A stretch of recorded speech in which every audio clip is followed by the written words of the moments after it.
Paixão de nosso Senhor Jesus Cristo, segundo Lucas. Quando chegou a hora, Jesus pôs-se à mesa com os apóstolos e disse: Desejei ardentemente comer convosco esta ceia pascal antes de sofrer, pois eu vos digo que nunca mais a comerei, até que ela se realize no reino de Deus.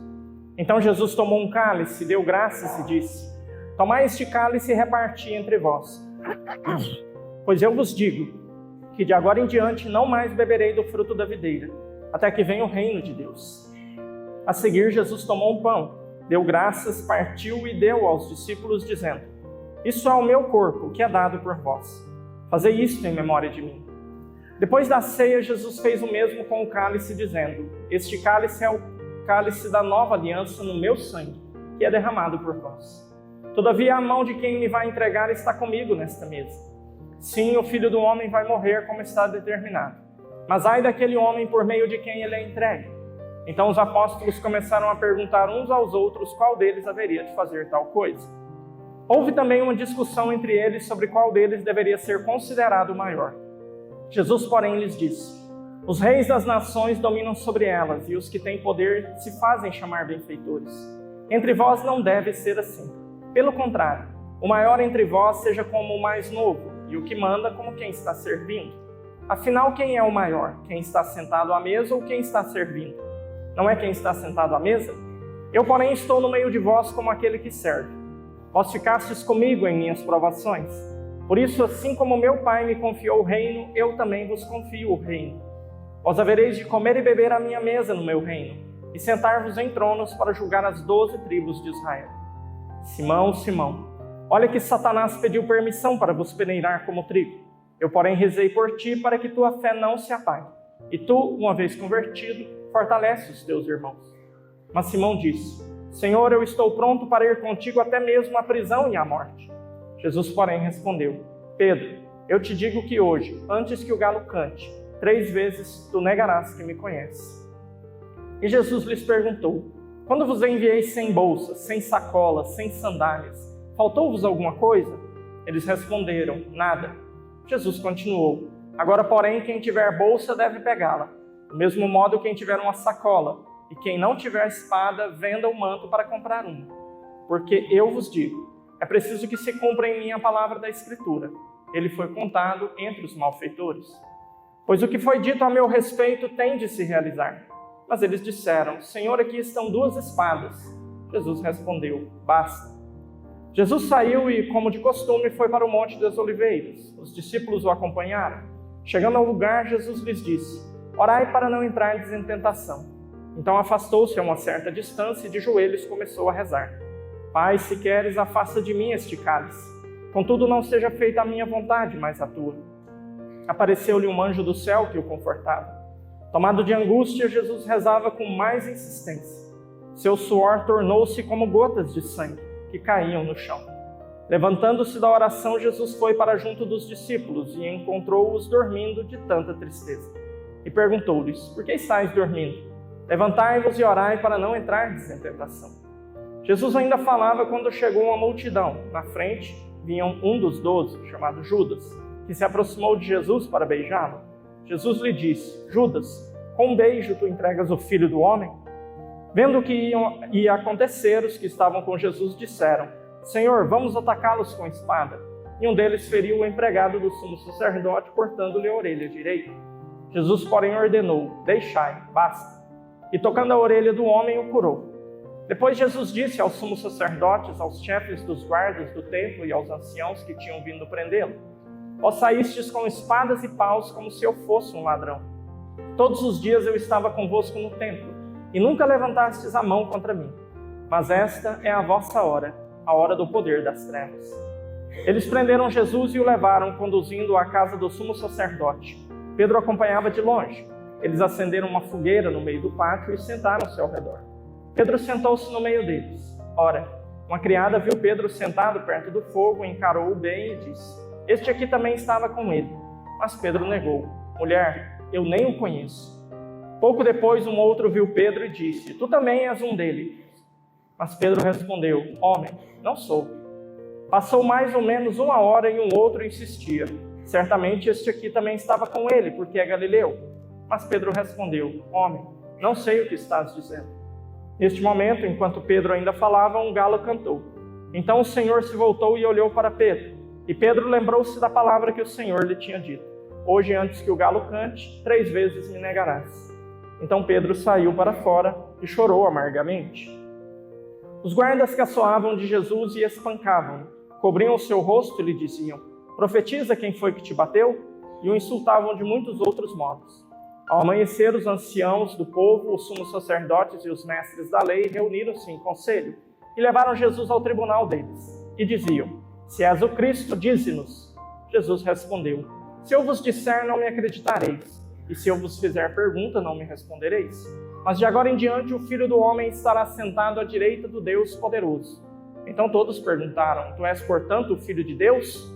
Jesus respondeu: Vós mesmos estáis dizendo que eu sou. Eles disseram: Será que ainda precisamos de testemunhas? Nós mesmos o ouvimos de sua própria boca. Em seguida, toda a multidão se levantou e levou Jesus a Pilatos. Começaram então a acusá-lo, dizendo: Achamos este homem fazendo subversão entre o nosso povo, proibindo pagar o imposto a César e afirmando ser ele mesmo Cristo, o rei. E Pilatos o interrogou: Tu és o rei dos judeus? Jesus respondeu, declarando: Tu o dizes. Então Pilatos disse aos sumos sacerdotes e à multidão: Não encontro neste homem nenhum crime. Eles, porém, insistiam: Ele agita o povo, ensinando por toda a Judéia, desde a Galileia, onde começou até aqui. Quando ouviu isso, Pilatos perguntou: Este homem é galileu? Ao saber que Jesus estava sob a autoridade de Herodes, Pilatos enviou a este, pois também Herodes estava em Jerusalém naqueles dias. Herodes ficou muito contente ao ver Jesus, pois havia muito tempo desejava vê-lo. Já ouvira falar a seu respeito e esperava vê-lo fazer algum milagre. Ele interrogou-o com muitas perguntas. Jesus, porém, nada lhe respondeu.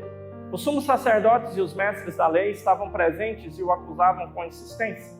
Herodes, com seus soldados, tratou Jesus com desprezo, zombou dele, vestiu-o com roupa vistosa e mandou-o de volta a Pilatos. Naquele dia, Herodes e Pilatos ficaram amigos um do outro, pois antes eram inimigos.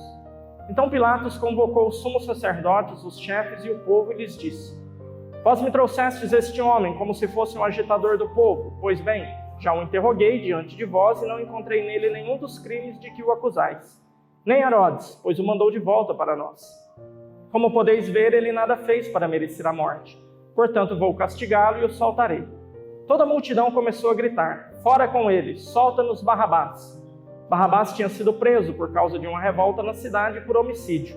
Pilatos falou outra vez à multidão, pois queria libertar Jesus. Mas eles gritavam: Crucifica-o, crucifica-o. E Pilatos falou pela 3ª vez: Que mal fez este homem? Não encontrei nele nenhum crime que mereça a morte, portanto vou castigá-lo e o soltarei. Eles, porém, continuaram a gritar com toda a força, pedindo que fosse crucificado. E a gritaria deles aumentava sempre mais. Então Pilatos decidiu que fosse feito o que eles pediam. Soltou o homem que eles queriam, aquele que fora preso por revolta e homicídio, e entregou Jesus à vontade deles. Enquanto levavam Jesus, pegaram um certo Simão de Cirene, que voltava do campo, e impuseram-lhe a cruz para carregá-la atrás de Jesus. Seguiam uma grande multidão do povo e de mulheres que batiam no peito e choravam por ele. Jesus, porém, voltou-se e disse: Filhos de Jerusalém, não choreis por mim. Chorai por vós mesmos e por vossos filhos. Porque dias virão em que se dirá: Felizes as mulheres que nunca tiveram filhos, os ventres que nunca deram à luz e os seios que nunca amamentaram. Então começarão a pedir às montanhas: Caí sobre nós, e às colinas: Escondei-nos. Porque se fazem isso com a árvore verde, o que não farão com a árvore seca? Levaram também outros 2 malfeitores para serem mortos juntos com Jesus. Quando chegaram a lugar chamado Calvário, ali crucificaram Jesus e os malfeitores, um à sua direita e outro à sua esquerda. Jesus dizia: Pai, perdoai-lhes, eles não sabem o que fazem. Depois fizeram um sorteio, repartindo entre si as roupas de Jesus. O povo permanecia lá, olhando. E até os chefes zombavam, dizendo: A outros ele salvou, salva-se a si mesmo, se de fato é o Cristo de Deus, o escolhido. Os soldados também caçoavam dele, aproximavam-se, ofereciam-lhe vinagre e diziam: Se és o rei dos judeus, salva-te a ti mesmo. Acima dele havia um letreiro: Este é o rei dos judeus. Um dos malfeitores crucificados o insultava, dizendo: Tu não és o Cristo? Salva-te a ti mesmo e a nós. Mas o outro o repreendeu, dizendo: Nem sequer temes a Deus, tu que sofres a mesma condenação? Para nós é justo, porque estamos recebendo o que merecemos. Mas ele não fez nada de mal. E acrescentou: Jesus, lembra-te de mim quando entrares no teu reinado. Jesus lhe respondeu: em verdade eu te digo, ainda hoje estarás comigo no paraíso. Já era mais ou menos meio-dia e uma escuridão cobriu toda a terra até às 3 da tarde, pois o sol parou de brilhar. A cortina do santuário rasgou-se pelo meio e Jesus deu um forte grito: Pai, em tuas mãos entrego o meu espírito. Sendo isto, expirou.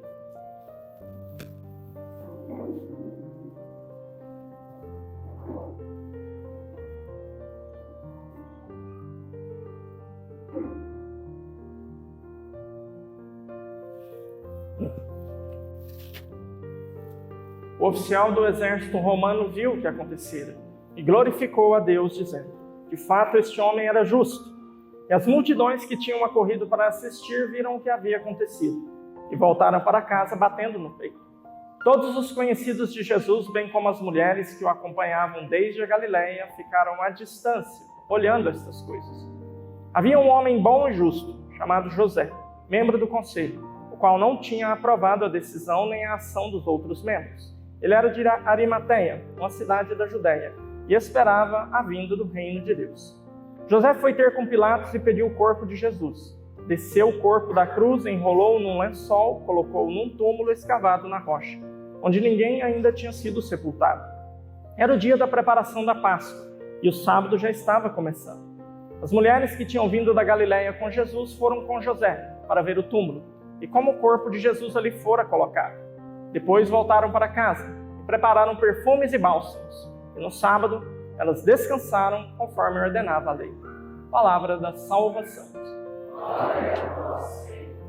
Ave Maria, cheia de graça, o Senhor é convosco. Bendita sois vós entre as mulheres. Bendito é o fruto do vosso ventre, Jesus. Santa Maria, Mãe de Deus, rogai por nós, pecadores, agora e na hora de nossa morte. Maria Santíssima, nossa Mãe, vinde em nosso auxílio. Dai-nos a graça de compreender e viver a palavra do vosso Filho Jesus. Nossa Senhora das Graças, Quantos irmãos e irmãs, hoje então, nesse final de semana, nós demos início na nossa Semana Santa. São os últimos momentos da nossa quaresma, estamos caminhando para o ápice das celebrações da nossa fé cristã, que é o Tríduo Pascal, e o ápice do Tríduo Pascal, que é a Vigília Pascal, o Sábado Santo. Eu imagino que hoje, já domingo, você já tem planejado como vai ser toda a sua Semana Santa. O que você vai fazer, o que você não vai fazer. Espero que hoje eu possa confirmar os seus planos. Ou se os seus planos não forem muito santos, espero que eu coloque pelo menos uma pulga atrás da sua orelha. Que te ajude a, talvez, mudar um pouco os planos. A Semana Santa, ela está organizada de forma que você possa fazer o mínimo necessário e ainda assim não cometer nenhum pecado grave, mortal. Então, o que é a Semana Santa configurada para o mínimo necessário? Você está aqui hoje no começo da Semana Santa. Hoje é domingo. Você está participando da missa dominical. E o que você está celebrando hoje, nesse domingo? A paixão de Jesus. Então, Jesus está morrendo. Ouvimos o Evangelho, toda a paixão de Jesus narrada por Lucas. Pronto, termina o Evangelho com a morte de Jesus e Jesus sepultado. E aí agora você tem todo o direito, participou da missa dominical, tranquilo, participou da procissão, agora você vai para casa e curte a sua semana. Você pode viver ela igual um pagão. Pode ir lá para o Corumbá 4, Serra da Mesa, pescar, Caldas Novas, Pirinópolis, Nova Zelândia, Corda das Antas, não sei qual que é o seu entretenimento legal. E aí você passa a semana igual um pagão. Você não precisa rezar uma Ave Maria. Você fica lá de boa, pesca, toma sua cervejinha, come carne de sexta não, que aí é pecado, tá? E aí você vai, faz suas tretas, organiza suas bagunças, Aí vai dando domingo, você acorda, continua na bagunça. E aí vai dando aquele meio-dia do domingo, vai dando aquela depressão, aquele desespero. E aí você arruma as malas, volta para casa, todo troncho, todo despendengado. E ainda chega a tempo de pegar uma missa dominical. Aí você vem para a missa, domingo que vem, participa da missa, à noite. Aquela missa que você vem assim, que você está parecendo um figurante do The Walking Dead, né? Todo troncho, todo chumbado, mas vem na missa, participa da missa. Beleza, maravilha, não pecou. A Semana Santa foi configurada também para esse tipo de católico frouxo. Você vem na missa domingo de Ramos, aí você vê Jesus morrendo. Aí você passa a semana inteira igual um pagão, e aí você volta domingo que vem de noite. E aí você vai participar do quê? Da Páscoa, a ressurreição de Jesus. Aí você chega aqui, participa da Páscoa, se bem que a sua Páscoa vai ser mais doída do que uma sexta-feira da Paixão, mas tudo bem. E aí pronto, não pecou. Você cumpriu o preceito. Você sabia disso? Você sabia que você não é obrigado a vir na missa quinta-feira de lava-pé? Não é. Você sabia que você não é obrigado a vir fazer a adoração sexta-feira da Paixão de madrugada? Não é. Você sabia que você não é obrigado a vir na Via Sacra sexta-feira de manhã? Não é. Você sabia que você não é obrigado a vir na sexta-feira, 3 horas da tarde, num sol de lascar a pinimba e participar de uma celebração caindo gente pelas janelas, 3 horas da tarde na sexta-feira da Paixão? Não é. E sabia que você não é obrigado a participar da Vigília Pascal, que acontece no sábado à noite, que é a minha, que é a mais Vin Diesel que existe na história da humanidade, que dura 2 horas e meia, algumas duram de 7 a 15 horas. Você não é obrigado a participar? Sabia? Você não peca não fazendo nada disso. Nada. Você pode vir na missa hoje e voltar aqui só domingo que vem. E tá tudo ok. Agora guarda isso aí no banho-maria e vamos olhar para a nossa liturgia de hoje. A liturgia de hoje, ela começa uma semana antes da morte de Jesus. Lá na Capela São Vicente, nós ouvimos um evangelho da entrada triunfal de Jesus em Jerusalém. Quando que isso aconteceu? No início da semana que Jesus morreria na sexta-feira. Então a cronologia dessa celebração, ela começa no domingo de manhã, entrada triunfal de Jesus, e termina na sexta-feira à tarde, com a morte de Jesus. Então uma cronologia aí de quase uma semana. Agora, nessa entrada triunfal de Jesus, nós precisamos estar atentos a um detalhe que só um evangelista percebeu e chamou a atenção. Nenhum dos outros olhou isso ou preocupou com isso. Mas essa informação é fundamental para nós. São Mateus ele chama a atenção para que quando Jesus chega na entrada de Jerusalém e está sendo aclamado por uma multidão, acontece uma pequena confusão. Pessoas começam a perguntar o que está acontecendo. Quem é este que está entrando? E aí havia uma multidão com Jesus que respondeu: esse é Jesus que vem da Galileia, ele é o Messias, ele é o filho de Davi, ele é o rei. E o evangelista São Mateus chama a atenção para uma frase que ele usa 2 vezes apenas no seu evangelho. E ele diz: e Jerusalém ficou perturbada com o que estava acontecendo. São Mateus escreve isso 2 vezes. Ele escreve lá no começo do Evangelho, quando Jesus nasceu, os magos foram até Herodes para descobrir onde estava o rei que havia nascido. E São Mateus chama a atenção dizendo: Herodes e toda Jerusalém ficaram perturbados com essa notícia. E no final do Evangelho, quando Jesus chega, agora sendo aclamado como rei, mais uma vez a frase: toda Jerusalém ficou perturbada com o que estava acontecendo. Agora aqui nós precisamos fazer um raciocínio rápido, não é difícil de entender isso, mas acompanhem comigo. Vocês não acham estranho, num domingo, o povo fazer esse alvoroço com Jesus? Levantando ramo, jogando manto no chão, aclamando ele como rei, num domingo. E na sexta-feira, eles quererem Jesus morto. Pelo menos até onde eu sei, esse negócio de bipolaridade é coisa da nossa geração.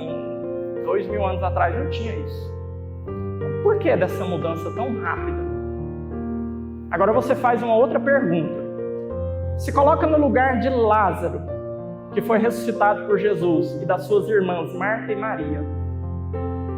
Vocês iriam lá na praça gritar, crucificam? Se coloca no lugar de Jairo, que teve uma filha ressuscitada. Você acha que Jairo estava lá no meio daquela galera gritando, crucificam?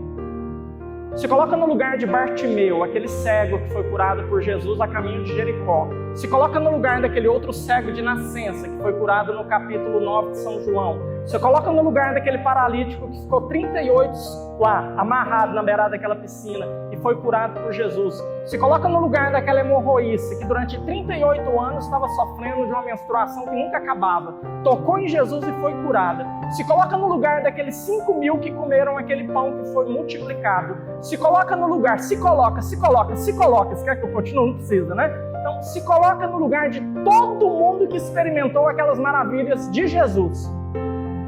Você consegue ver esse povo lá na praça? Crucificam. Não tem jeito. Esse povo não estava lá. Quem estava gritando crucificam? O povo que estava em Jerusalém e o povo que não acompanhou Jesus desde a Galileia até Jerusalém. Então essa liturgia de hoje, ela precisa deixar claro para você que nós estamos diante de duas multidões diferentes. Uma multidão que veio acompanhando Jesus e viu todos esses milagres e que na entrada de Jerusalém aclamou Jesus como rei, e uma multidão que já estava em Jerusalém. Nós estamos falando da Páscoa. Todos os judeus do mundo estavam lá em Jerusalém. E aquele povo que olhou para Jesus e falou, quem que é esse cara? O que está acontecendo aqui? Que bagunça é essa? Essa barulheira? Muita gente hoje deve ter acordado aí nas casas, aí, 7 horas da manhã, o povo passando gritando, Hosana Rei, e Bougainville ficou perturbado, e a Boa Vista ficou perturbada. Então, sim, mesma coisa. A gente ainda está bem UTO com a gente, certo? Então, sim, mas eram duas multidões diferentes, não era o mesmo povo. E qual que é a conclusão triste que nós chegamos disso, então? A conclusão é de que havia um povo lá que estava comprometido com a morte de Jesus. E a pergunta que nós precisamos fazer é, onde estava a multidão que acompanhou Jesus desde a Galileia até Jerusalém na hora do julgamento de Jesus? Quem souber ganha um chocolate. Vai na Páscoa, hein? Eu vou falar para você onde que eles estavam. Eles se dividiram em alguns grupos. Um grupo foi para Corumbá 4, outro foi para Serra da Mesa, outro foi para Caldas Novas, outro foi para Perinópolis e outro foi para o raio que o parta. Dividiram em alguns grupos. Porque eles já tinham participado da missa domingo de Ramos, já tinham entrado, já tinham gritado, já tinham cantado. O que vão ficar fazendo aqui enchendo o saco? Foi isso que aconteceu com aquela multidão. Não, Padre, você está inventando, né? Você está contando historinha. Não, você não prestou atenção no Evangelho, não?